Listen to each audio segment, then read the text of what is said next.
40 points, ended up spoiling Ben Simmons' career high of 42.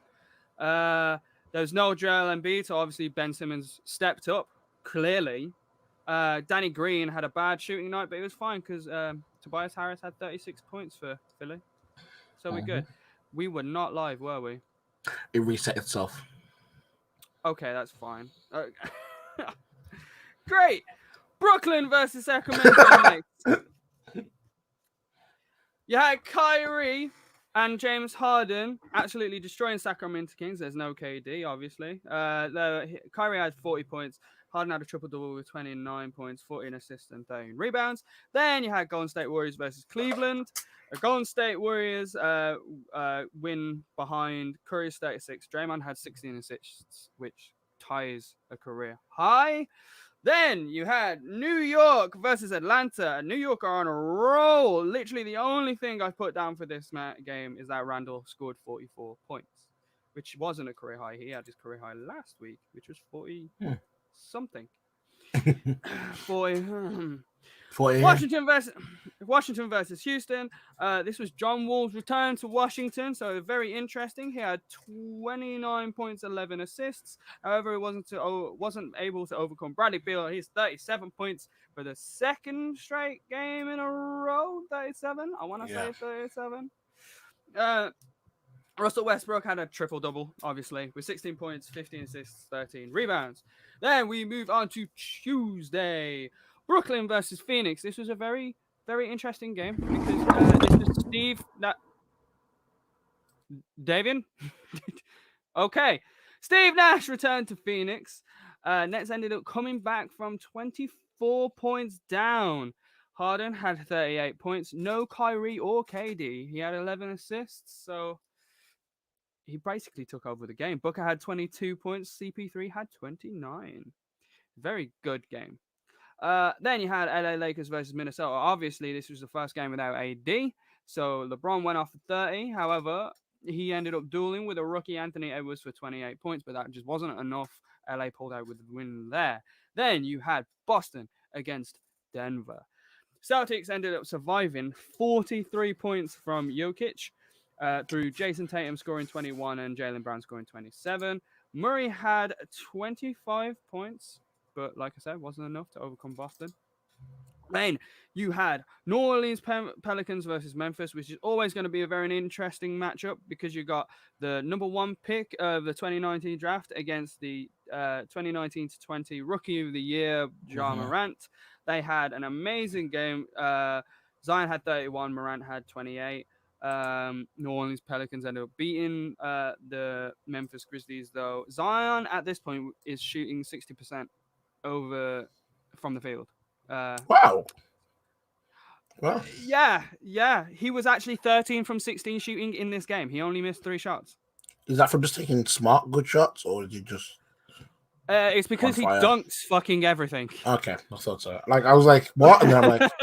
Then I was thinking about who Zion is. I'm like, sometimes he takes 3. Sometimes on the odd occasion. Like it's very rare. But he's taking high percentage shots. Well, I respect that. He takes high percentage shots, and he's got good playmakers around him like Lonzo, who's good at finding him for those shots. And he just barrels into the paint. He don't care. He's like a freight train, man. Right. Portland versus OKC for the last game on Tuesday. Lillard had 4 straight threes in the fourth quarter, which ends up saving the game. He had 31 points. He had 19 from Gary Trent Jr. There was no Shai Gilgeous-Alexander for OKC, so they didn't really stand much of a chance, but they ended up keeping it close until the fourth. Then Wednesday, you had Golden State Warriors versus the Miami Heat. Golden State Warriors ended up winning with a clutch Steph Curry versus the Heat in OT. There was no Draymond, so Kent Bazemore stepped up with 26 points to go with Curry's 25. He wasn't shooting very well in that game, in that Miami game. In fact, until that game, Curry went the 10 games prior shooting 51% from 3, and then he has a bad game, but it's that clutchly that mattered. Yep. Portland versus New Orleans Pelicans. Lillard had 43 and 16 assists. Ingram ended up airballing a last shot, which he was pretty open for. He probably should have hit that. people weren't happy with his performance today. He only had 14 points. There was 36 from Zion, 21 from Lonzo, who had 5 threes. Interesting stuff there.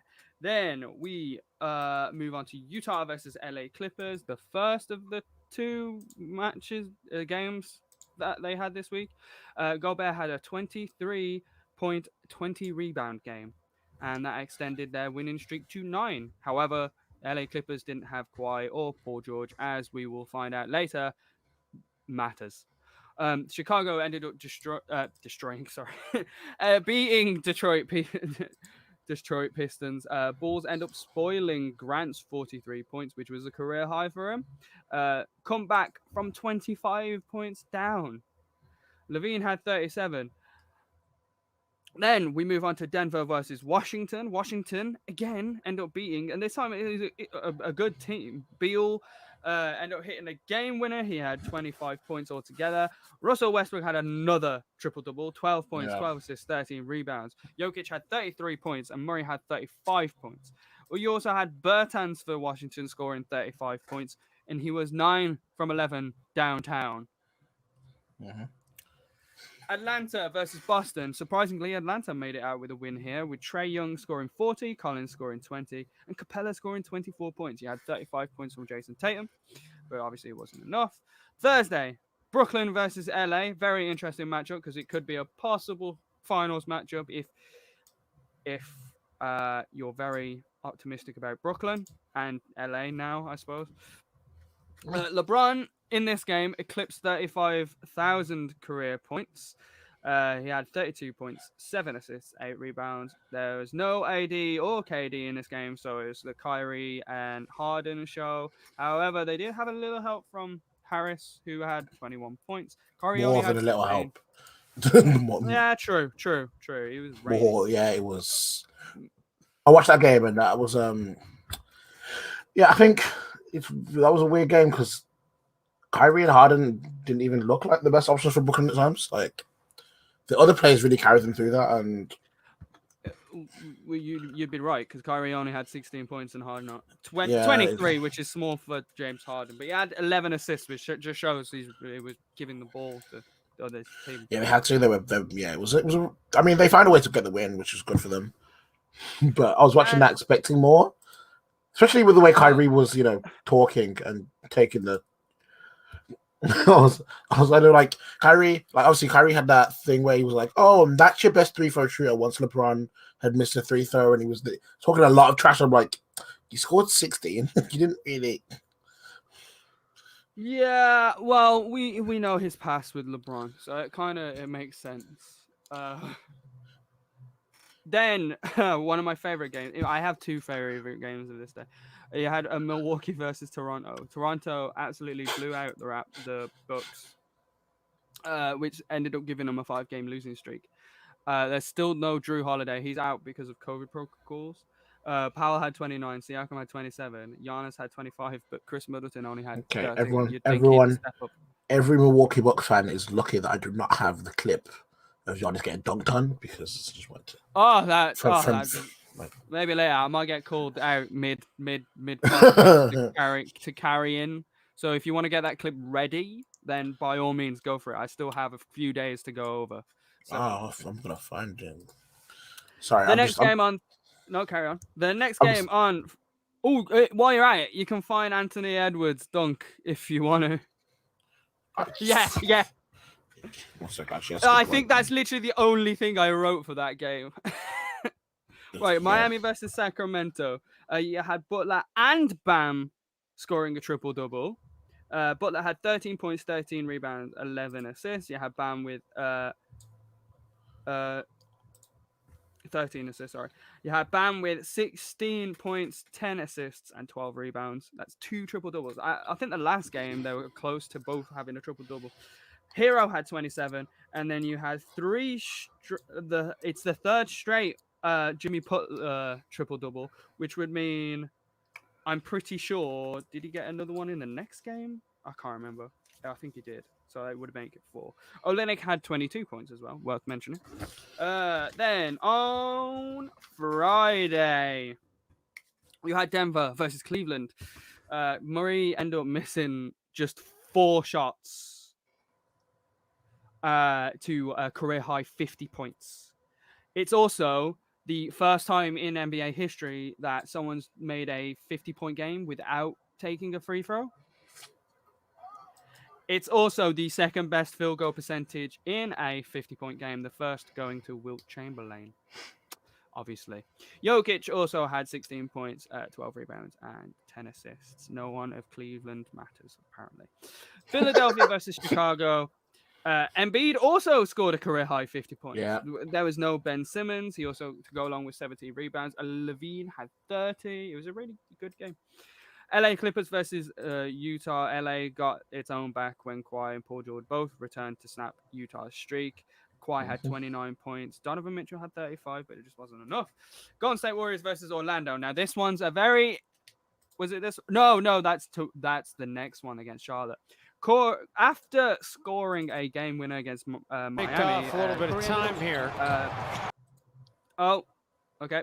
Curry ended up airballing a game-tying 3.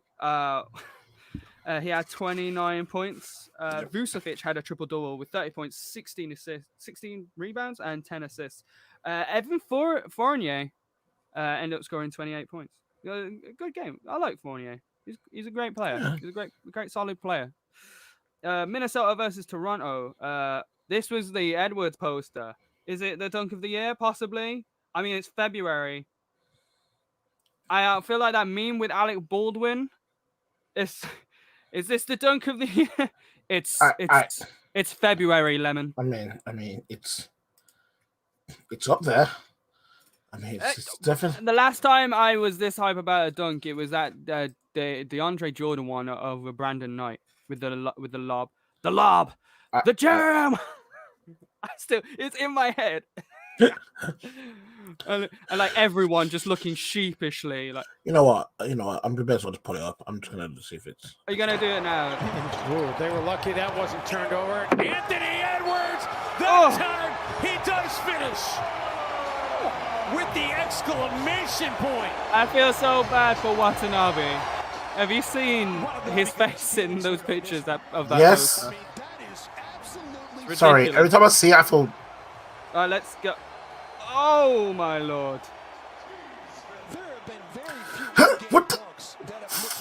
Props to Watanabe for trying to get in the way. He did not. No, that's he good. Did not make a business. He did not make a business decision, but he did not make a good business decision. But, he made a defensive play, and it was the right defensive play. And the thing is, this isn't the playoffs. I feel like against most people, that would have probably at least stopped the dunk. He's probably trying to fight for a position in Toronto. So and I think he made the right decision in terms of a team decision. You've got to go for that, but sometimes those super dunks come off, and well, Toronto made it out with the last laugh because they ended up winning the game. So then you had Phoenix versus New Orleans Pelicans. The CP3 ended up having 19 assists. Ooh. They also outscored the Pelicans 41-12 in the fourth quarter to eclipse a comeback and just make it into a blowout. Zion was also 11 for 8 from the field. He had 23 points. Interesting stuff. Then on Saturday, how I love this. Miami versus LA. Miami won this game, finals rematch. LeBron had 19, 9, and 9. Oh, he didn't have a triple-double. Butler had 24 points, though. Nunn had 27 points. 23 points off Kuzma. I know Miami are 6-4 in the last 10 games. I would know because I've been keeping an eye on that shit. Caruso ended up missing a game-tying shot. He was quite wide open. Iguodala lost it late, and then LeBron started from Iguodala, threw it to Caruso, and then it looked like he was going to sink that shit, and then Caruso ended up passing to LeBron, who then passed it back to Caruso and made it 3 after using LeBron almost like a screen. And both those players are like just focused on LeBron because it's LeBron. He's going to take the last shot, surely. But he passed it out to Caruso. Then, go on. I think it's one of those plays where obviously people will complain. I think you can live with it. It's upsetting though because it means it's their second straight loss. Yeah, but did you see? I mean, it's all well and good talking about that, but That's not the highlight of the game for me. Did you see Bam's block? Yes, the chase down on LeBron. It was Bam great. LeBron. Bam LeBron. LeBron. Yes, Yeah, it was I'm great. I so loved it. I was like, hey. But LeBron looked tired in this game, and he Oh no, probably would because he's LeBron is exhausted, and I think this circles back to obviously, we talk about all-star stuff like. Well, we're going to talk about that later. I know, but it circles back. It circles back to all of this, and I think we'd have to put into perspective that this man usually the way he's able to operate the way he does is because he works on a very specific schedule that he sets up with trainers and people. And while he is, works hard, there's only so much he can do. And obviously, usually he has a certain amount of time to get his body to a certain level. And obviously, then he can, and we know that LeBron, obviously, the regular season normally doesn't matter to him. And, but, they've started strong. And obviously, with AD going down, there's a lot going into this. And I think it'd be easy to overreact and say, "Oh no, is he over But no, he's just tired." And I think if they can get him some rest, especially now while they're top 3 in the West, and get him some. Yeah, but plus last week they went to 3 overtimes in a row, which did not help. They did. This is also their second loss in a row, and also the second game in a row where they failed to score more than 100 points. Yep. I think that's a lot on the role players. I think not having KD, not have AD. Sorry, it's a lot on not having AD, obviously, because they work as a great duo. But I think when AD's out, you got to look at the role players like KCP, Caruso, Kuzma. Those players really need to step up when he's not there. And sometimes I think they blow hot and cold a lot. And usually when AD's there and both of them are there, they can cover for if they only make 2 shots in a whole game. And but when AD's out, it looks really obvious that. Also worth mentioning as well, while I quickly remember, is that Dennis Schroeder was out this game, that was another offensive that's threat a big gone. Yeah. But he was there in the previous game, which they still lost. I think that was that Brooklyn game for them was tough for them either way. But I think the Lakers. I mean, it's not really worried, but I think just LeBron. The more rest LeBron can get right now, the better. I think it's a foregone conclusion that they're going to make the playoffs. Yeah, I think. I think it's really about positioning. The West is kind of heating up. I mean, the difference between where the Lakers are, which is 3rd with 9 games, and yeah. I mean, the last guaranteed playoff position is 6, and they're only 2 games behind. No, sorry, 4 games behind. Yeah. But I think it's the playoffs are working differently this year, which is interesting. Because what they're doing is 7th and 8th. They're kind of doing what they did in the bubble with the play-in tournament. Play-in, yeah. Yeah, so 7th and 8th. It's not even due to record either. It's not even if within a certain amount. It's not the 4 games thing anymore. Yeah, which makes sense because it's not that. It's just which I like in that place. So 7th will go up against the worst, and 8th will go up against the one who just something I do find funny is that in the last week or so, especially the way they played, they've lost 2 in a row. They've been having bad, and then I always look at the conference and I'm like, oh, they must be falling down quite a bit, and they're looking like, nope, they're still 3rd. No, they're still 3rd. It's fine. They're fine. Joint with the Clippers, 2 behind Utah. It's not.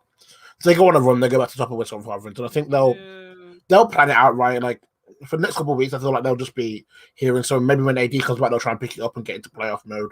But yeah, it's gonna be interesting to watch. But it was a good win for Miami. I mean, yeah, because they need it. Kendrick Nunn was amazing yesterday.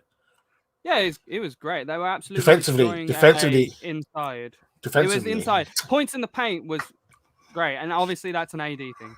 Yeah. Anyway, we got 3 more games. So you got Phoenix and Memphis. Paul George ended up passing Oscar Robertson on the assist. He makes it his. He makes 6th on the all-time list now after dishing 6 assists. He also had 16 points. Booker had 23 points. Then you had Washington versus Portland. Beal with another 37 game snaps Blazers 6-game win streak. Westbrook had a triple-double, 27 points, 13 assists, 11 rebounds. Lillard had 35. Very interesting stuff there. That makes Washington on a 4-game win streak. Charlotte versus Golden State Warriors. This was a very interesting game because Draymond ended up getting a double tech in the last moments of the game. Hayward went up, got the ball, grabbed it, was in his arms. Draymond dived on him to get it, try and get a jump ball. And then I think the refs called that Hayward called the timeout in time, and Draymond was upset with the call. But he got a tech for diving on the ball, and I think he got a tech for yelling at the refs.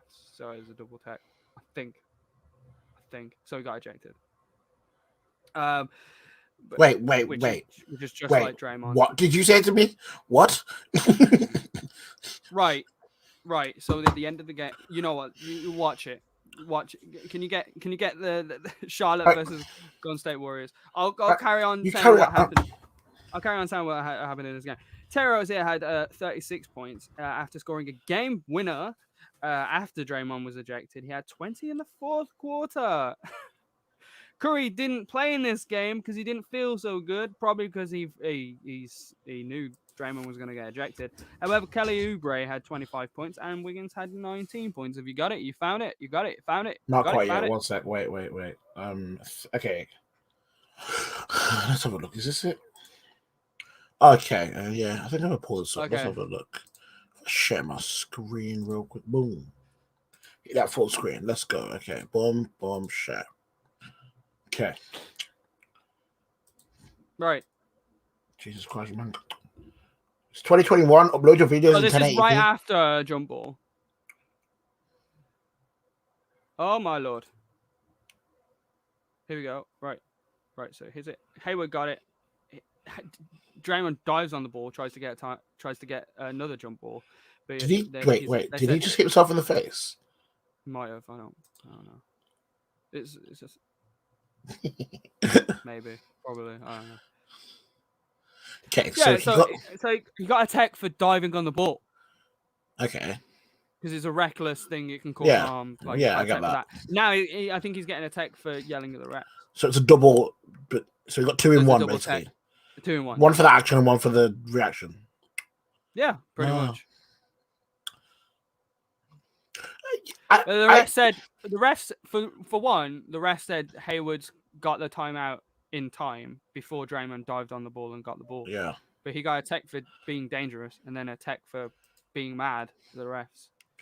So it is what it is. What's that back? It's like, okay, so goes up, tipped, has it, pretty much. Okay, yeah. I mean, we're going to talk about it later, and it's literally the title of the episode. So yeah, we'll get into more on Draymond. No. This is the beginning. So this is one. This is one of many currently. One of many things. So this is where I don't know. I think the onus is on Draymond Green here. But earlier on in the week, after the Detroit Pistons game, he went on to make some comments, which I have right here.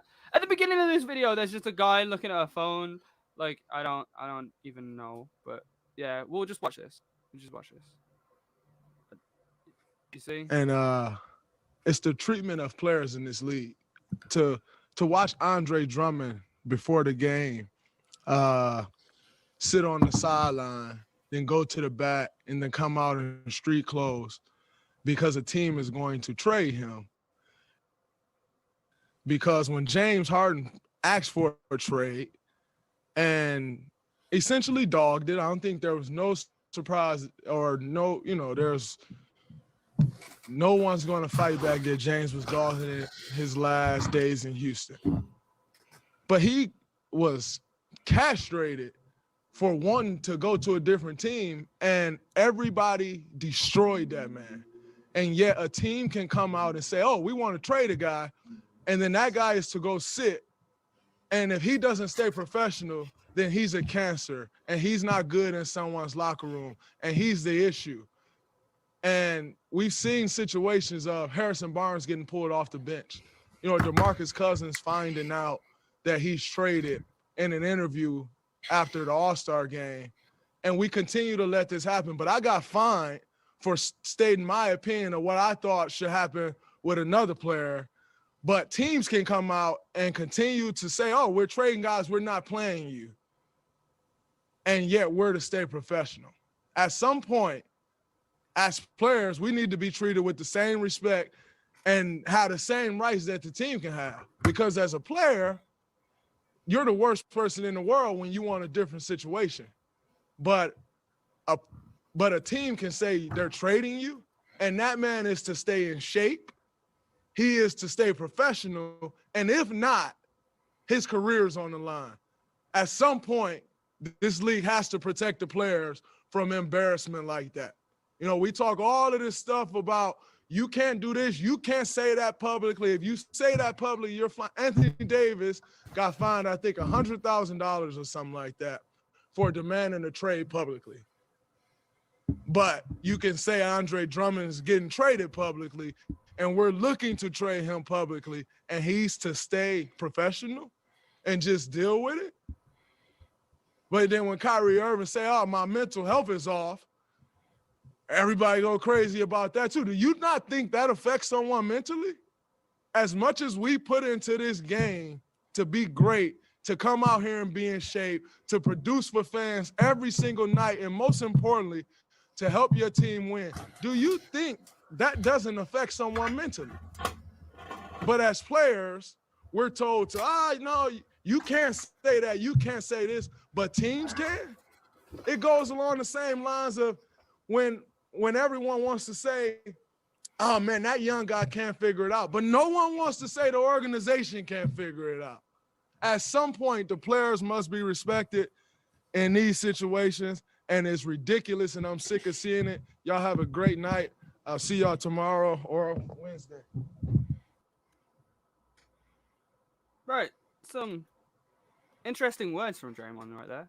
So a little bit of backtracking. So this began. Roge reported that that the Cleveland Cavaliers were exploring options for Andre Drummond. So in the game, just before the game in warm-ups, he was told that he had to get changed and stuff. But this is mostly done by teams to avoid injury.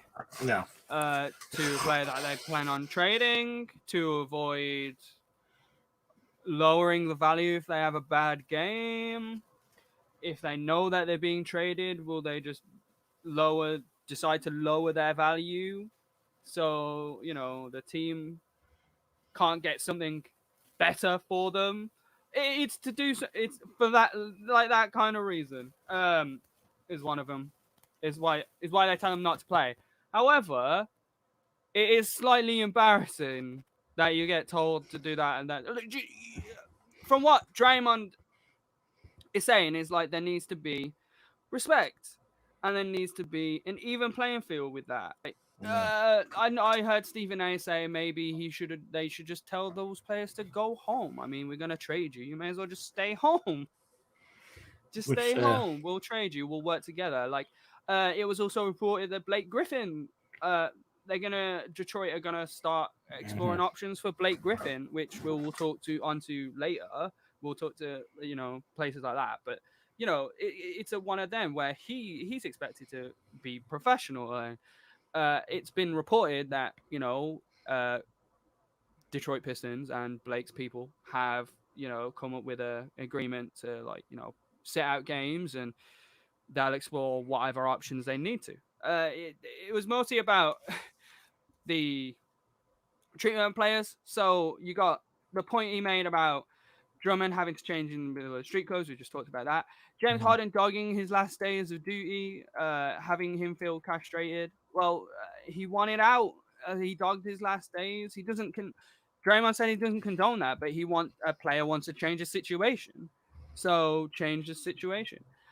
He also mentioned Harrison Barnes, who was a former team player of himself in Golden State, won championships with this man, getting traded in the middle of a game, had to change, get out.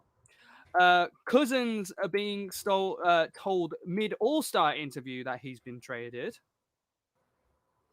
It's very interesting, I find, because it's like the player is the last person to know that they're being traded. I feel like that hierarchy needs to change, and a trade can't happen during a game. I feel like that needs to stop for the player's sake, because a player needs to focus on the game and team needs to focus on the game.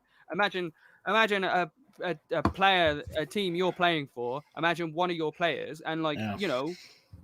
a key role player has been just gone off and you've been told he's just been traded. Yeah, I Just think forget about it. Just get on with the game. Like I what? think What? I What? think it's so obviously I know that Draymond has sometimes a bad reputation, but I really agree with him on what he said. I think he's given you the obviously when you look at a situation, obviously like you said, like with the Drummond stuff, we kind of know from the other side why you won't want to play him. He might lose his trade value. He might get injured. This is a dangerous sport. Things happen. But I there's think different ways of I going think about it. highlighting the double standard and then saying Yes. things and saying, look at what looks for us. Like, okay, we're with the team, and then we turn up and we're told, no, you're going. But then that's it. You got no say in that. Your contract's been traded, you're gone. That's it. You're not allowed to play. Mm-hmm. It can affect your mental health. And then obviously, But then a considering player can't turn around and say when Yeah, they want to change their exactly, situation, considering like the way the contract Kyrie, works, like James Harden, like and the way Jimmy Butler. yeah, the way that contract works is literally like, okay, we can tell you what to do at any time, but then there's also rules that set up that means you can't say specific things here that you'd want to. And like you just bring up the AD stuff where there are people who want to change the situation, and like it'd be like we both work. It'd be like someone from our job said you're not allowed to say anything about like wanting to change jobs or do that. But You'd we be like, can say what we want. exactly. You'd be like, what? I'm not allowed to say. So you're cutting me off on what I'm allowed to say, but other people are allowed to speak about me however they want. And I get that. I think that like obviously it's one of those that we have to look at how we do this, like because you are having an effect on players, and like the mental health side of it is a good thing to bring up because it is difficult when you're like for James Harden, he's like he wanted to leave the Rockets, he asked to leave, they said no. So in that situation, he has to look and say, "What do? I either show them that I'm not going to play at all, or I'm stuck here." So then he goes out and literally has to just play unhappy basketball. Kind of, and obviously, I get that there are things about it. There's trade value. Like this is a business. Everyone can't be happy, but there are people like Kyrie. When you look at that, and you're like, okay, you can see that. Like the double standard is something that's been highlighted, and I think it was going to take someone like Draymond or that type of person to come out and speak about it because he's done. As far as I know, he hasn't received any kind of repercussions from this, which is No, good. and he's got support from players, and like I know that people have been at, but like he's the type of player that can articulate a point well and talk about things, and like he's a very, we've seen while he's been injured, he's been very good at he's been on the inside of the NBA stuff, and he's able to talk from that basketball standpoint. So he's probably the right person to say, look, this is what's going on. This is like, and obviously this is something he's obviously spoken to other people about. He knows about, like, he's stating players he's played with who have to do with it. Like, I think it's something like I guess I don't know how, but like I feel like there are certain things that happen that they just seem like intentional embarrassment sometimes. Like the find out you get traded in the middle of an interview, stuff like that. Like I feel like that type of stuff needs to end. Yeah. Let's take a look at some of the comments about what Draymond said, because obviously there was a bit of, I wouldn't say backlash. It was obviously just there was things said. So for example, Stephen A, he completely agrees and would go as far as to say is when a black person is in a position of power, whereas that same vitriol and intensity towards players and other teams. Drummond is a subject to a level of embarrassment. What if the same thing happened if Drummond had said he wanted out? Yeah. He points out that Draymond Green wants more consistency. That's really what he wants. Mm-hmm. And then on the jump, which you had Paul Pierce, who, he was an ex-player himself. He also completely agrees. Oh, he says most thank cases, God. He said in most cases, it's a veteran player that goes against the direction of a team. So both parties need to have an understanding. Zach Lowe on that same the jump, he said he's very grateful for having Draymond in this league, and he agrees as when a player makes trade demands like AD did, he just sees it as them balancing the power, but disagrees as sometimes if the trade talks leak, then the trade could blow up or not happen. So teams are worried about the players leaking that kind of information to family members and stuff like that. He then talked about how Blake agents are on board and okay with teams generally getting a good return. He says teams, despite that fact, even when teams know players are one out, teams generally still get a good return. I mean, you look what New Orleans got for AD. You look what Houston got for James Harden. Like, you got a good return for that. So, even then, like, even if that it goes against that, good. Yeah, look at it. There's more examples of this, and right. So Jimmy Butler, who was vilified until reaching Miami, Yep. was told that he was a bad teammate and had with his issues with Timberwolves and the Chicago Bulls. Literally, I don't think he's ever changed as a player or a person. That's something I want to. So I think that's the thing. I'm not done. Kyrie and Irving, who is vilified for one in a different situation out of LeBron and has been aggressively critiqued when not performing as a leader. You've got Paul George, who's asked to leave twice. Once from Indiana and then from OKC after signing a deal with them. And then you had Kawhi Leonard, who was vilified by maybe the most respected team in the NBA, who had an injury and felt that he wasn't being looked after properly and was made to play and without respect. And I mean, you can't. Everyone was saying all this stuff about Kawhi. Even Tony Parker was saying stuff about Kawhi and like his injury and stuff. And how it can't be that bad. But then you look at how professional he was with Toronto and how he handled his free agency. Like Toronto, I mean, winning a championship in Toronto helps, right? But also, you look at how he never said he wanted to stay in Toronto. He never once said anything bad about the Spurs organization. Kawhi is a quiet person. He keeps things to himself. Yeah. And yeah, it wasn't a surprise to anyone. He went to the LA Clippers. It wasn't like, oh, here's Kawhi making a suit. Well, it was kind of like that. A lot of people talking about Kawhi is making a super team and stuff like that. But like, they have the freedom to do that if they want to. And like, there's been loads of super teams. Like, come on. We talked about Bill Russell and his super team back in the 50s. Like, come on now. Hall of Famers, 8 Hall of Famers he played with, I think. Something like that. Something ridiculous like that. Like, come on now. So it happens. But then you also had Porzingis, but there was next to no backlash from that, despite him in New York. But that's probably because New York were losing so much. But, so were the Timberwolves when Jimmy Butler was playing. I mean, Jimmy Butler single-handedly got them to the playoffs. Since then, they've not done anything relevant other than make number 1 draft picks. Yeah, that's pretty much it. So yeah, I think what I was going to say, especially with the Jimmy Butler thing, it's always amazing how. Okay, so like without getting too much into obviously, because I get that literally the last 10 or so years. I know, but see, so I don't want to go too far into like because I know that like Stephen A. took that logic of you can go to the this is because black people are in power, etc. You can go that way. For me, I just find it so interesting how the media can control the narrative, because as fans and people who support this, we aren't in these discussions. We don't know what happens in training. We don't know what until someone comes out and says this is what happened.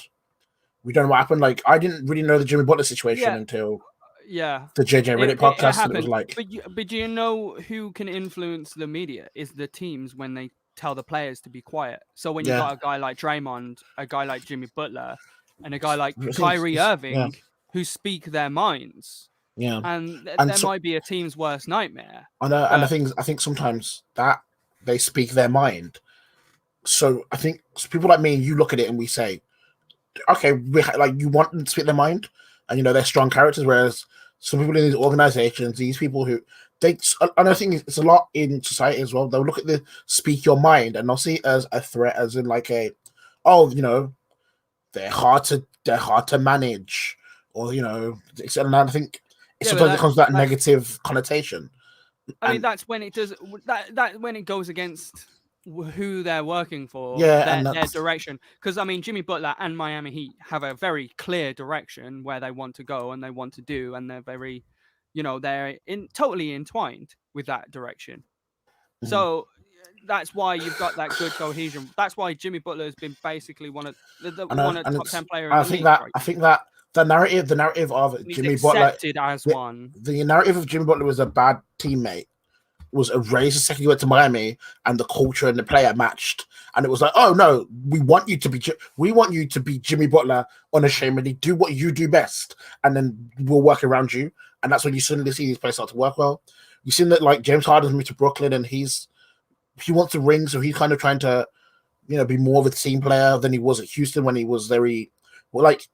I think what the easier thing with Miami is that they've got an established culture and people who've been there like Pat Riley and I think Spoelstra.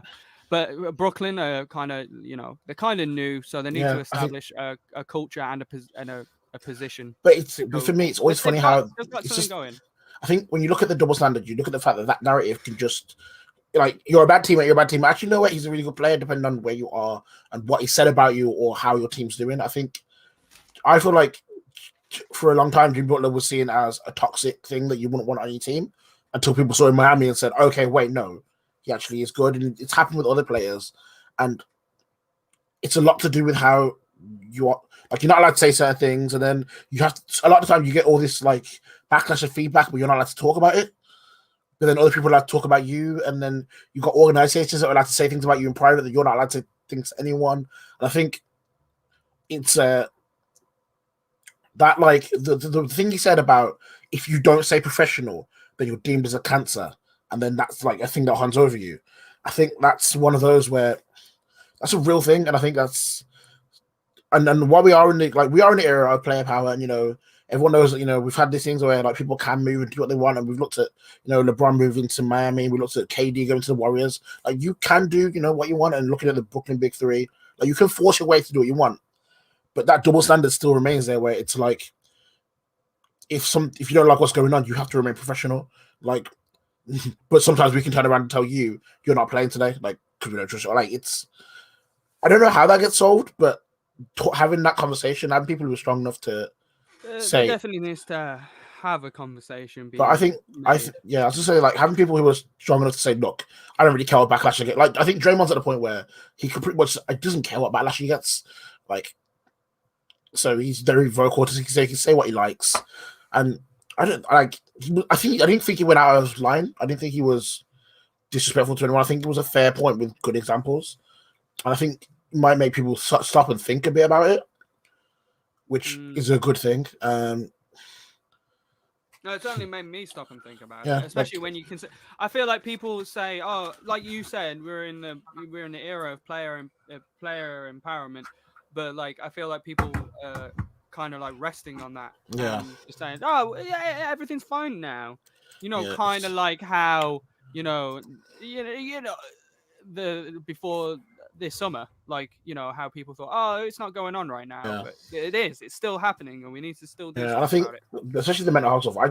It's not something I actively think about, but the more you put up, I was like, if that was me, how would I feel? And then I'm like, yeah, okay, as a human, if I'm turned up to work and then I'm told, no, you don't work here anymore, you work over there, but you're not getting to play today, okay, go over. Like, I'd be like, that's scattering. That, like, actually, like, I feel like there's the trade rumors that can cause a lot of anxiety for players. Like, especially, like, you heard loads of stories of people being direct with their front office and saying, look, am I being traded? And they're told, no, we aren't trading you. DeRozan. John Wall, like, this year. John Wall. Like, they go directly and say, am I being traded? They're told, no, we would never trade you. And then 24 hours later, they've been traded. Who was it? I remember someone was traded while they were recording something. They were recording a documentary. I can't remember who it was. Derrick Rose. Was it D Rose?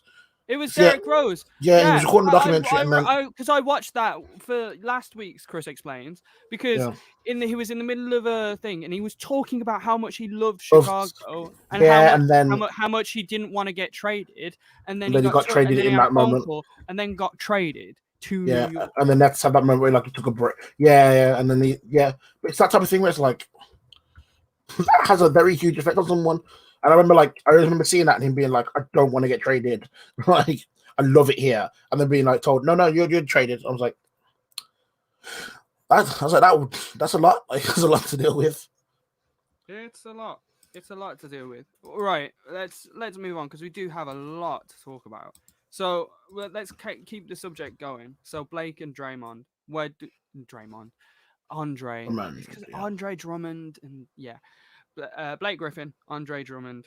Or where do you think they could possibly get traded to? Because they're gonna find it tough to find Blake a place to go. Yeah, I actually don't know where they end up. He's got a huge contract. He's getting 40 million, like about 40 million for the next 2 years. Yeah, guaranteed. I don't know. I think of because I've been looking around. Like, I've been like searching articles like, where would he go? And everyone's like, we don't really know. I can't think of anything.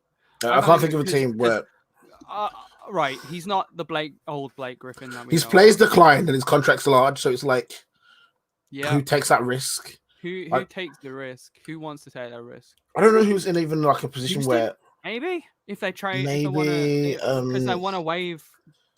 They want to waive what's his name. This trade may come down to things outside of basketball. This may come down to whose agent is contacts with someone in like. This may come down to relationships within the league instead of actually like just like for pound looking at what is going on and saying because I don't know because like the thing is like someone's going to take a risk because if you look at the Blake's numbers they've declined. If you look at the contract, it's a big like contract to take on. So then you're like, okay, and then it's one of them that you're watching. I'm watching actively like who. Okay, so that moves on to the next one then. So what about Drummond? Because he's actually productive for his contract. Cleveland want to move in a different direction. They want to move. Well, Jarrett the thing is, into the thing is, I always thought that younger. I thought that Drummond would have moved. I thought Drummond was going to Brooklyn when they did the original trade. I thought they should have done that, and that's probably where like when I'm looking at a team who need that type of player. But the thing is, they probably would have had to give up DeAndre Jordan. But the whole thing about Kyrie and KD being there is having DeAndre Jordan. Who needs that? It's. I think like the thing is like with these things like are they going to go to a team that are not doing well? Do you try and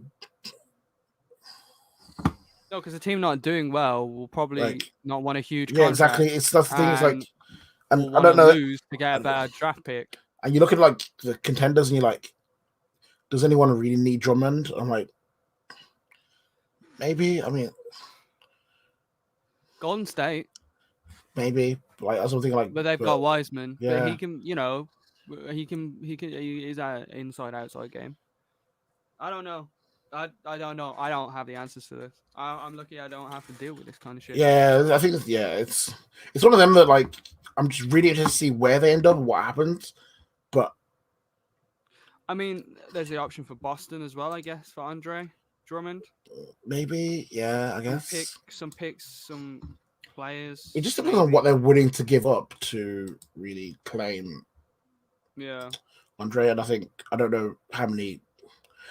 Yeah, I guess. I mean, I think the reality is that Washington can try. Washington, maybe, yeah, that could work. I mean, the reality is when you make these things so public, it's very obvious that the trade that you as a team, your trade your trade power is very low, so you end up taking pretty much any offer that will suit you because, like, you're Detroit, any offer that comes in for Blake, you're like, yeah, well, if it works for us, we'll get rid of that. You'll move on. Yeah, but I mean, I think Blake has 2 years left on his contract. I don't know how Andre does, but it's you'd rather have something than nothing. Yeah, and 100%. If teams know that these guys are up for sale, they'll give them options, and then they'll just assess whatever options they have and see which one's the best one for them.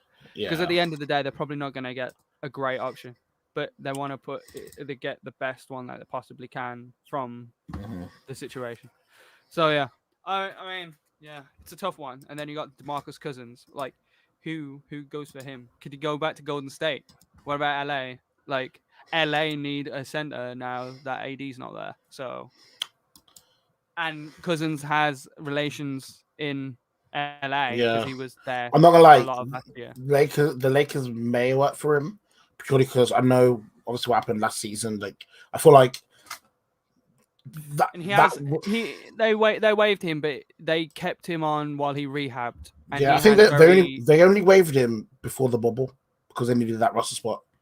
He was still so it's not like, and that relationship was still good. I think they would still want him back. So they so still that have a pretty good relationship because So I they feel let like him stay to rehab. Yeah. So I feel like in that situation that might work for them. Get that big in, use it to rest AD a bit while obviously what's going on, and then kind of use him and maybe move Trez into more of a forward position. Like they could that could work for the Lakers in terms of like especially getting through this season. Yeah, getting through the season. Yeah. Because I think at this point, it's just can I get through to the can I last to the playoffs? Okay, we're good. But yeah, another. So, one of the things I want to talk about as well is, so we'll talk about All-Star. Because I want to go through the teams and players of the week as well. But we'll talk about All-Star. So we've had the starters announced. So for the West, you've got Luka, Curry, LeBron, obviously, Jokic, Leonard. LeBron's a captain. Then for the East, you got KD, which is a captain. You got Kyrie, Beal, Giannis, and Joel Embiid. No shocks. I feel like everyone's in their position here. Yeah. I don't have a problem with any of these guys. The thing that also is that there's always I love when the starters come out. Everyone's it's the bench that will see things happen. However, right, the thing with All-Star Weekend is a lot of these players don't want to. LeBron is a captain. He has to pick his team because it's obviously not an East versus West thing. He has to pick his team, and he doesn't even want to be there. So how is this going to work? How it's going to be fucking awkward because what they usually do as well is that they like pick teams over like they make a whole big thing about picking teams. But if they do this, LeBron and KD, like, are they going to show any emotion while they pick their teams? No. I reckon they'll do it off screen because they can't trust them off because they don't even want to be there. I feel like it would be. I feel like recording it would be safer because I feel like in the mood that people are in, they might just say, "I don't really give a crap about this. Okay, I'll take him." Like, obviously, normally LeBron has quite a bit of banter back and forth, and it's like, like LeBron and Giannis for a few years was like, "Hey, we're gonna do this, that, whatever." Like, and care about their team, and I feel like this year it's just gonna be like, "I'm picking him. Okay, I'll take him." I mean, can he play instead of me? I don't really want to be here. I don't give a shit about this. Like give me anyone. I'll pick him because he can play my position. I wouldn't be surprised if we see LeBron pick every person who can play forward when it comes to the like. Just I think this might end up being one of the worst All-Star games ever. Like we might even reach like 170 points. Oh, I'm predicting. I'm predicting that the defense is gonna defense. Defense is gonna be this. Oh no, Gamma. Sorry, we're gonna get in the middle of the game and it's gonna turn into a horse. This is what I mean. This is what I think. I'm predicting LeBron does the tip off and they call for a sub. Like the tip off happens. They're like, no, that was fake injury. Fake an injury. My fingernail. I gotta go. It'd be terrible. I don't know what they're doing. It's one of them, but like the 3-point challenge. The dunk contest is on the same day as the All-Star game. Oh, great! More people. I suppose. I mean, I'll double check that. I know that they said it's gonna be a 1-day thing, and it's just gonna be the same day. I know. Okay, so other than that, a bit outside of the basketball realm. So you got the mayor of Atlanta, like. Yeah, don't bring your party in here. I'm not really comfortable with this either. Like, I don't really want an All-Star weekend here because it's gonna start partying, and I don't 100%. want that. Yeah. So I don't like this, but So the assumption was to begin with is like they're having an All-Star weekend, and it was discussed with the Players Association. that whether to have an All-Star game or not, but that wasn't the thing, because in the bargaining agreement, that it's the league who decides. So what the only thing the Players Association is they can help decide what things they can put in place, like stuff like that, but they can't decide whether or not to have one. Okay, so but they can decide other things. It's going to the dunk contest will be at halftime in the All-Star game, And that's it. Yeah, That's all that's happening. yeah. I would have rather have had the 3-point contest. Yeah, I mean, I'm not gonna lie, it's been a lot more exciting. I think they've really gone. They've said we can only have one event. We'll just get the one that we can literally clip and gift to. Yeah, let's all Matt LeBron put him in the dunk contest. He's already in the game. Put him in the dunk contest. You go ask LeBron to be in the dunk contest. That man will do it. He wants to do it. He's always won it. He's wanted to do it. I know. Well, and guess what? Guess what? In this year, when he doesn't want it, when he doesn't care, you'll get one-handed. That'd be hilarious. And depending on who else, I mean, from this starting lineup, I'd put Luka in the dunk contest. Why not? Fuck it. Steph, just throw him in there. Oh, that's another thing about Blake Griffin, by the way. Right, we always knew him about his dunking ability, but he hasn't dunked for 2 calendar years. How? Yeah, that's a fun fact. I actually didn't realize it until I found out today. Yeah, I mean, yeah. Jalen Rose said it, and I was like, wait, oh, fucking hell. You're right. Yeah, Jesus Christ. I think it's like, 2 years, man. If you make LeBron in the dunk contest, we're going to have the first ever 5 of the same, like, all of the same dunk. All you have Kawhi with the Statue of Liberty dunk, just cause. You know how funny it would be if LeBron... You got Jokic, who I'm sure, despite being 7 foot, for some reason can't dunk. I'm pretty sure I've never seen the man dunk. You know what'd be funny? If LeBron just said fuck it at the whole event and went with a full toxic vibe, and like someone goes for a dunk and as they go for a dunk, LeBron just chase down blocks them for no reason. I know. Fuck this event. Done. Like, just end it. I don't care about it. Fuck you guys. The thing is, I kind of respect get a tech on purpose. Oh my god! Imagine he gets found out the All-Star game. Eject. You know what? Oh my god! I'd place a bet. I'd place a bet right now. He's gonna get found out the All-Star game in like the first quarter. All right, place a bet right now. Wait, yo. But yeah, I mean, I respect LeBron and a lot of people who come out and say we don't want to do this, because I'm like, you know what? You're honest. Like, I prefer them to say we don't want to do this, but we have to, than to say All-Star Week, yeah, let's do the great last year's All-Star game was so amazing, and obviously it was after Kobe passed away.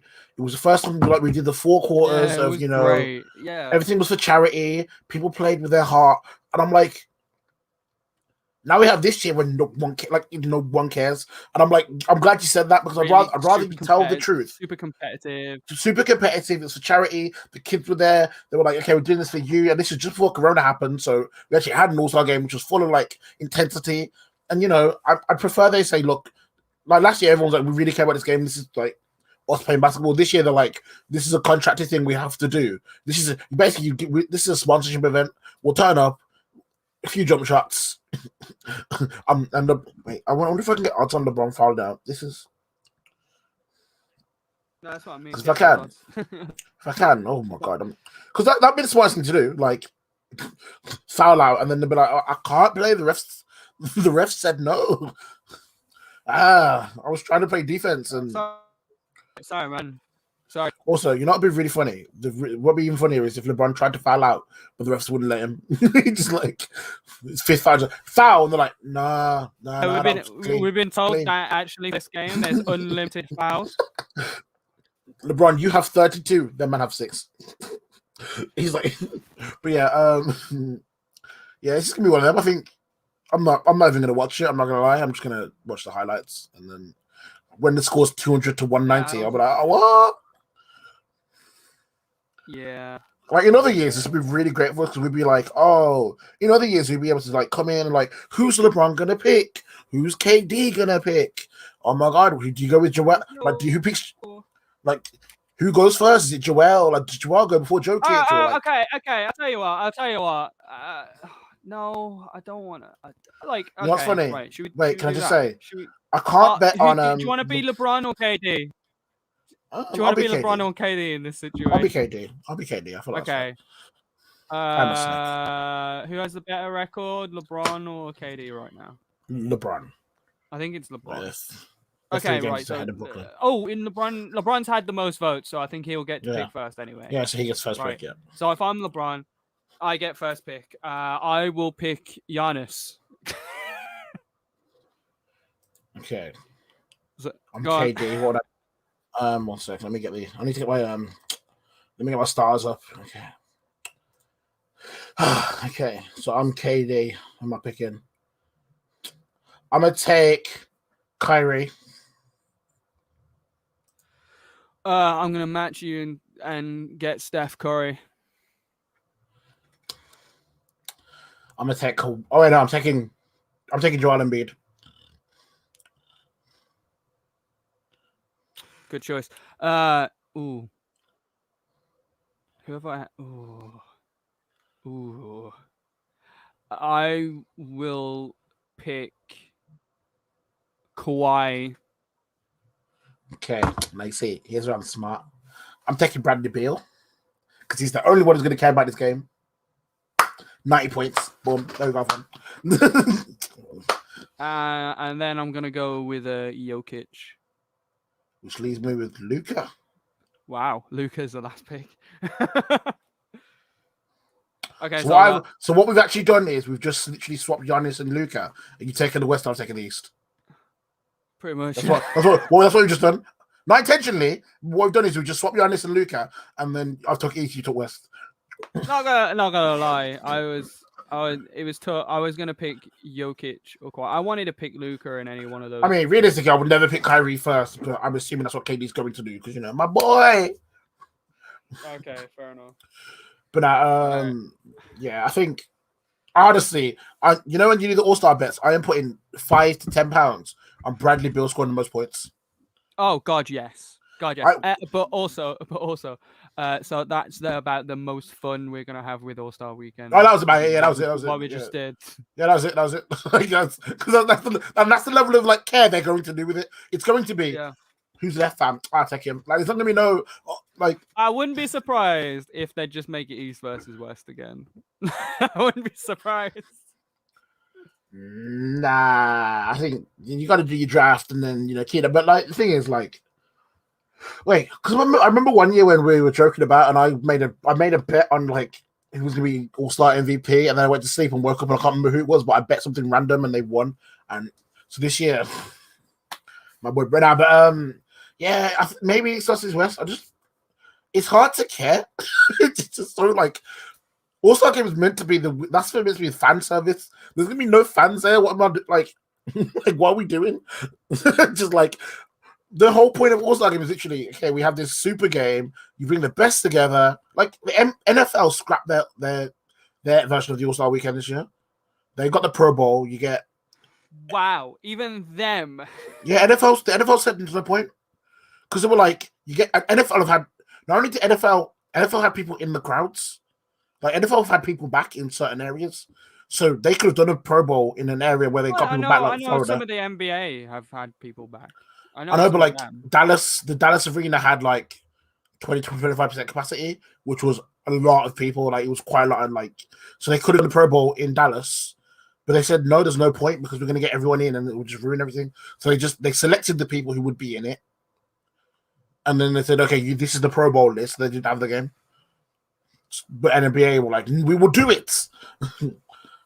I mean, maybe hopefully it's one of them. Have the selections, so you still have like Yeah, so they listed everyone. 7-time All-Star. Yeah, they listed everyone who would have. They literally said, "This is the Pro Bowl list. You've made it. We're just not playing the game." Like, so you've been selected for the. It literally say like, "Okay, you are an All-Star, but we're not having the game because of COVID." Like, I think they do like a virtual like. They got like 2 people to do like a virtual thing, and they were like, this is close enough. Because they were like, there's no point bringing everyone in together and like. Just have it. You know what would be hilarious? Instead, they just have it on 2K, like every player plays as himself. Oh, that'd On be so 2K. funny. LeBron just has no idea what the fuck to do. It's like, I've never played this game. I don't. How do I chase down block? That isn't a button. What do you mean? I do it every. It's my move.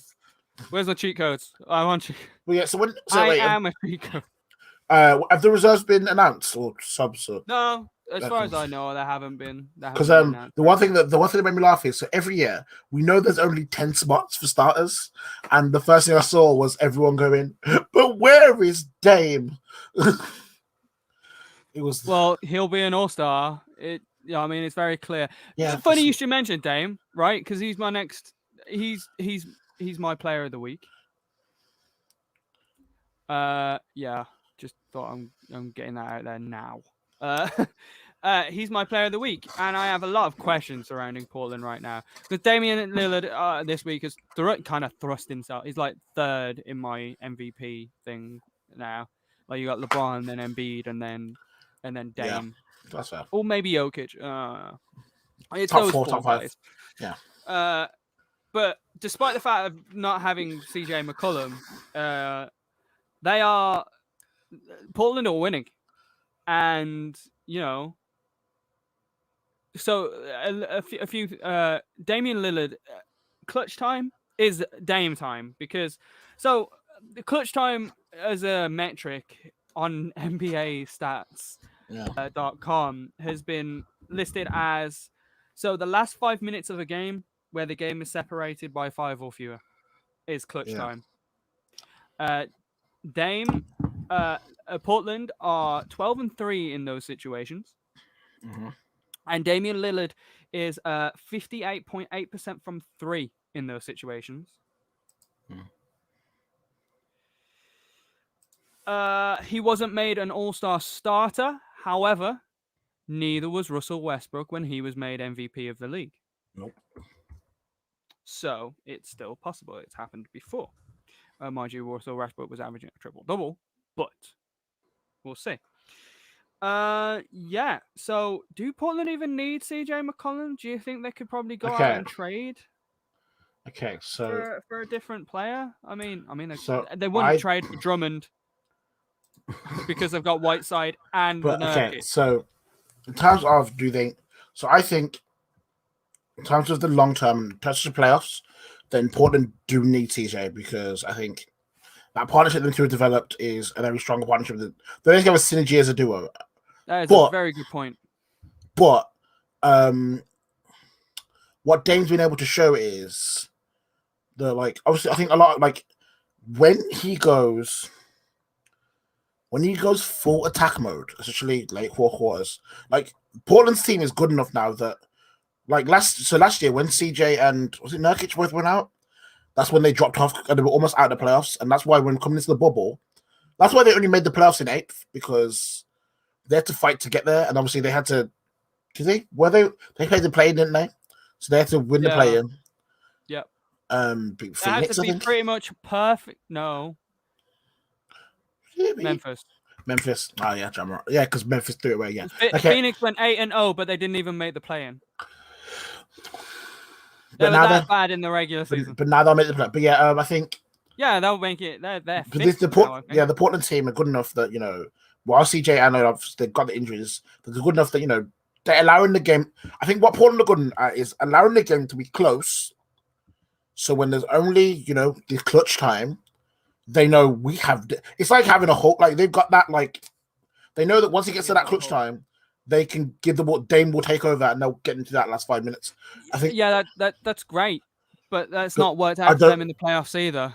I know, but the thing is, obviously, I think that works. That's what I'm saying. That works now in terms of what they're doing now. That's why in terms of do they need CJ? Having CJ in the playoffs. Yeah, so that's what I'm saying. In terms, unfortunate because obviously last year. Tell me how it's worked out. But I was just saying. So they got one Western Conference Finals. They got swept by. Well, they got swept. They got swept by the Pelicans a few years ago. with AD, where that was just AD on amazing. They obviously got to the Western Conference Final and then were swept there. But last year, I really like. Yeah, they got swept by the Pelicans, who literally that was series that was was- their that was- only series that was a bad victory in like 10 years. Yeah, that was a bad series for them. Like that was the one, and I think even like Dame said himself, like that hurt. They got to the Western They Conference were Final. our highest seed.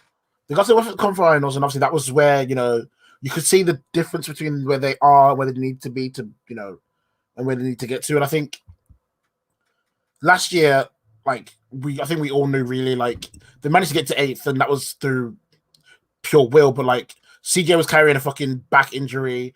Dame got injured in game 1 or 2 and was out. So that but that still begs the point. That still puts question marks on CJ because he's injured, and he's injured now. Oh yeah, I know. I think think he's injured all the fucking time. I think the only And way so is Nurkic. the only argument I'd make to trade in CJ would be purely the idea that this man is just it's the injuries. It would be the collective injuries, and obviously, I think he's been out for like 2-3 seasons in a row. Achilles heel. It's literally.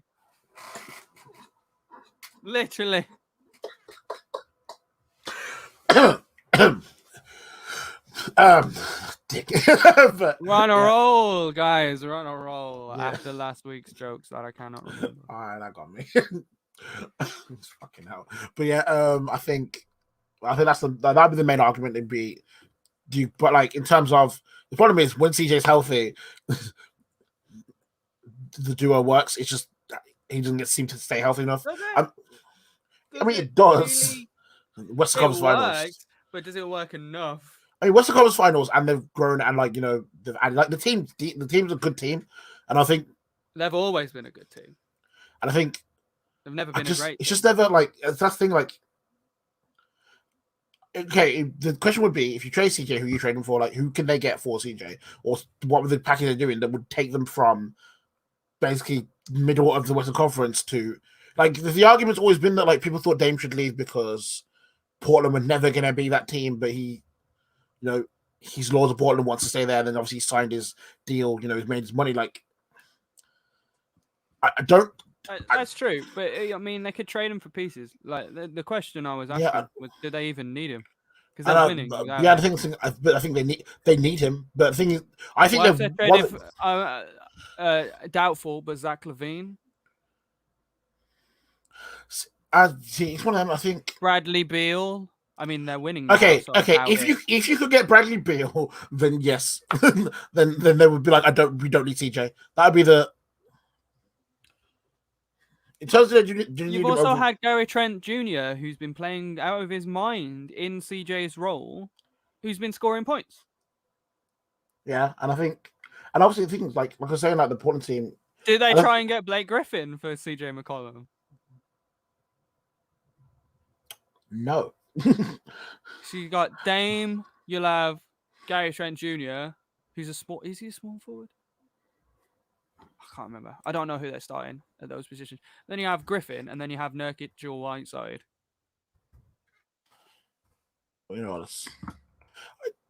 I think because then that solves the Blake Griffin problem. But however, Detroit don't want to have.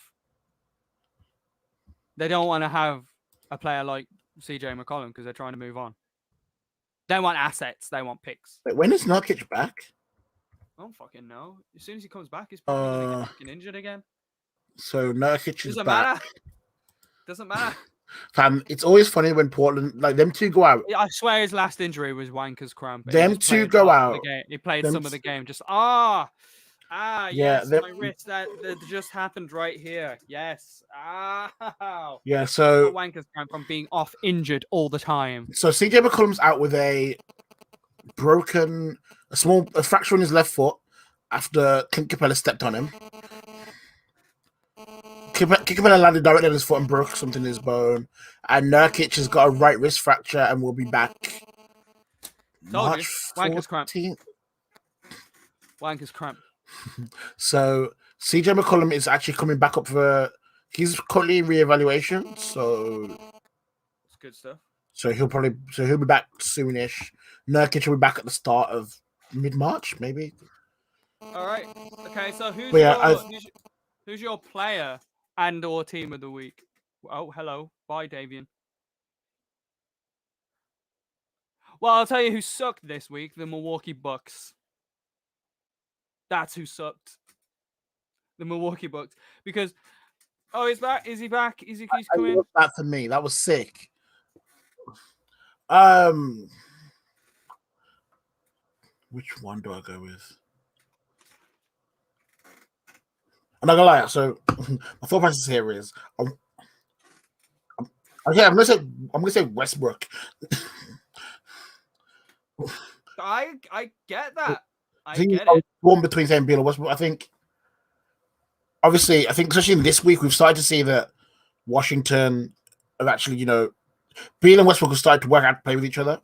Westbrook's he's been finished. I normally would say Beal because scoring more points, but like Westbrook has been constantly going through. He's getting his triple doubles. He's been a great playmaker. I think this version of Washington Wizards, where they are using these two players well, and they seem to be learning each other, and they are going on wins. They beat Portland. It's starting to work out now. I mean, I 4 know in a row. it's starting to look like they're starting to look like a team instead of a couple of weeks ago where they just look like two individuals on the court trying to do different things. He's been able to take the ball out of Bill's hands a bit and give him, so it's not Bill, because those games where Bill was scoring like 45, 50, but losing was getting frustrating. So I'm actually glad to see them go on a run where they're actually winning games, beating decent teams, and I think they could actually climb up the East. And I think Westbrook's he's kind of adapted his role. You only have to get into 10th to make in the To be play-ins. playoff contention. Yeah, that's Yeah. gonna be fun. I'm actually so glad for the play-ins. I love that. That's just, and they are 3 wins off 10th. They're 3 wins off the. They're only 4 wins off 7th, let alone anything else. With a long season left to go, but yeah, I've been really impressed with them, especially the way they've kind of worked things out. I think I expected Beal to get traded, but that hasn't happened, and I don't think there was anyone really who is going to take that gamble on trying to trade for Beal because they have to give up too much. So right now with this season, it looks like we're going to have to deal with Washington, with Westbrook and Beal, and them two, especially this week. They've kind of, they've worked it out. They know their points, and I think especially that Portland trade, the Trailblazers game that I watched. It was great watching Westbrook do a bit of everything. I think he got a triple-double, nearly 30 points. It was all about the court, and he was able to just free up Beal, which let them beat a really good Portland team. Yep. So what team sucked or player sucked? Team or player sucked? I mean, team Lakers. This week they've sucked. Yeah. They have they've been without AD. And I know, and there's reason. To be fair, they've only lost 3 out of 4. 2.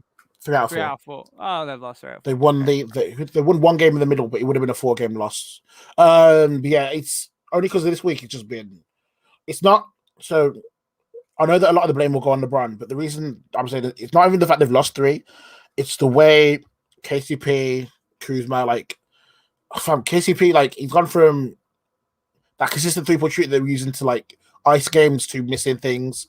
The way they started that game against the Heat, is a huge point of their offense. 100%, and obviously, a lot of it is LeBron getting the ball, feeding it to AD, and then AD can either shoot over someone, pass it out if he needs to, and there's a lot of there's an isolation, there's post up, and there's and there's and I think obviously with AD being injured, it has affected them because it's the main offense and the team, but it's just and defensively, yeah, but it's just the way that obviously the Lakers have built this roster, so so they're meant to be strong, and a lot of the players that they're looking at to step up, and they're not doing it, and it's like they have some good games, and they're so inconsistent. And I think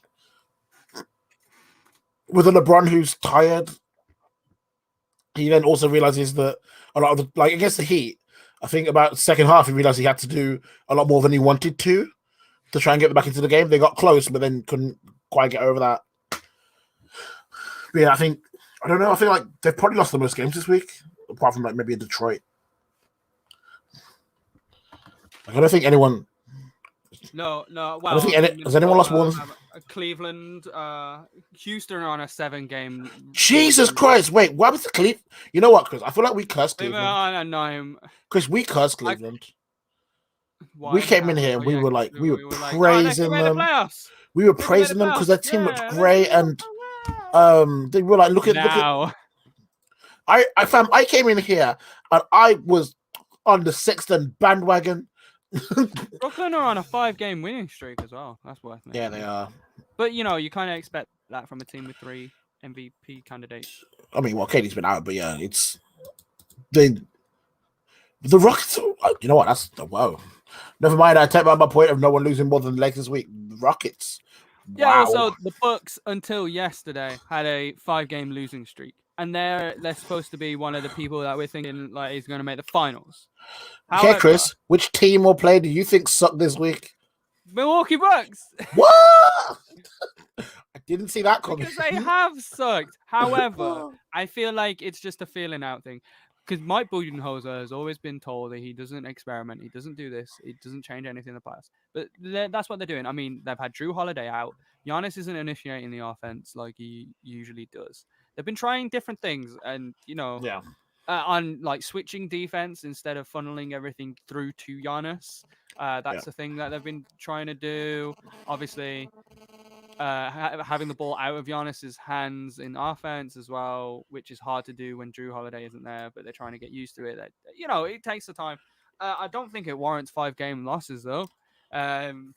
I think Mike Budenholzer needs to get his shit together. Yeah, especially some of the teams have lost to. Like, I think it's the Raptors game was a big just.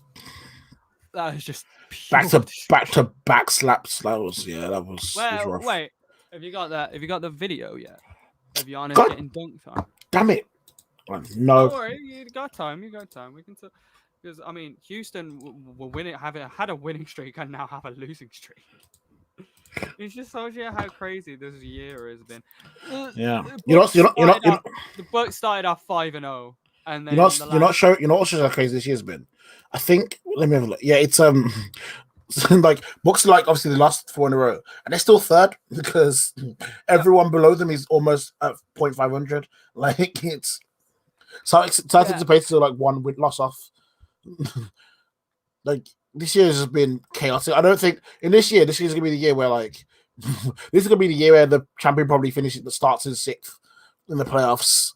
Like a 35 win, champion's gonna be in the play. No. It could be the year where like the champion could not even be in like imagine 8 below. Imagine the champion of the NBA finished the regular season in 10th. Yeah, that could happen this year. That could happen. Okay, 1 second. Who did Giannis get dunked on by? Shit. Fuck, just say Giannis dunked. I know I did that, and it came with a compilation. Oh my god.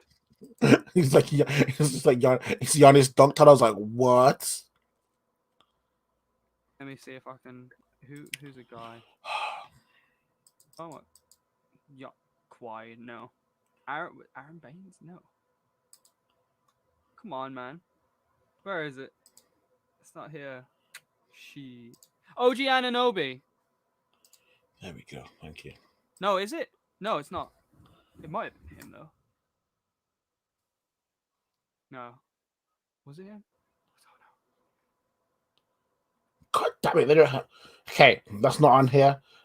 So what I'm going to do instead is I'm going to replay a classic dunk, and then I'm going to pretend that this is what I wanted in the first place. It's fine. Okay, I'm just going to replay a classic.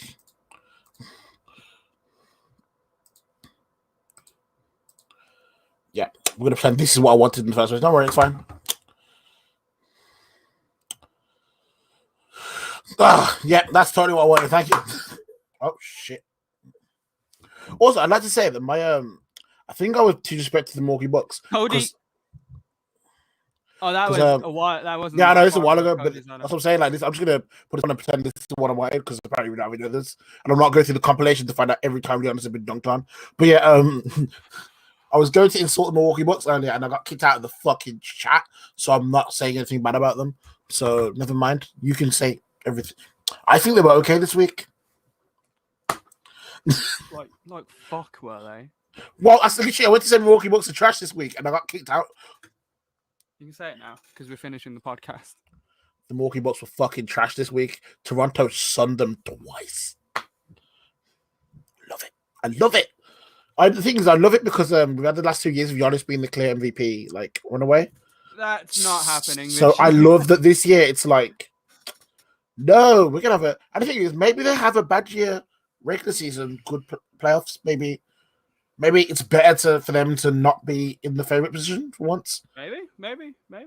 Like, maybe it's better for Brooklyn to come in, take all the attention away. We have always criticized them being a regular season. Yeah. So maybe it just goes to show that you know, Budenholzer trying different things. Yeah, maybe we let Brooklyn take most of the Philly are performing. Maybe we let Brooklyn take all the hype, and then maybe in the playoffs, the things they're working on might come to and you kind of counter exactly what Miami did to exactly like.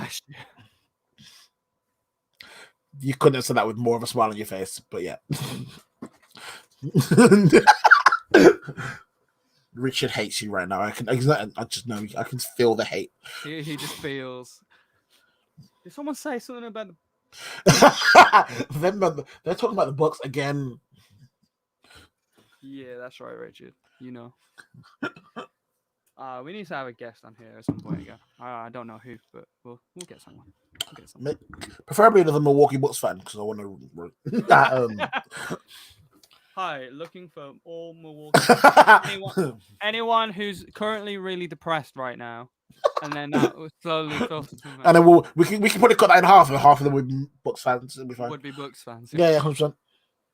Okay. But yeah, cool. Right. I think we need to take a timeout. And I think next week we're probably gonna have all-star reserves. So well, the it's gonna be all-star fun. game is the week March after. 7th. Yeah. Is it on Sunday? Yeah, it's March 7th, I think. Great. That's on Sunday? Sunday. Yeah, it's on Sunday. Are we going to do this before the game or after during? Oh, it's going to have to be. No, it's going to have to be before because fucking America time. Yeah, I was like, we want to do it at 1 a.m. No, fuck that. Could put a timer on that idea. There we go. I'm probably going to have work the next day. So. I definitely will. So, yeah, we'll preview the. In 2 weeks, we get to preview the dullest All-Star game. The worst All-Star game ever. Yeah, okay. And that's a timeout. All right, DC, I'm out.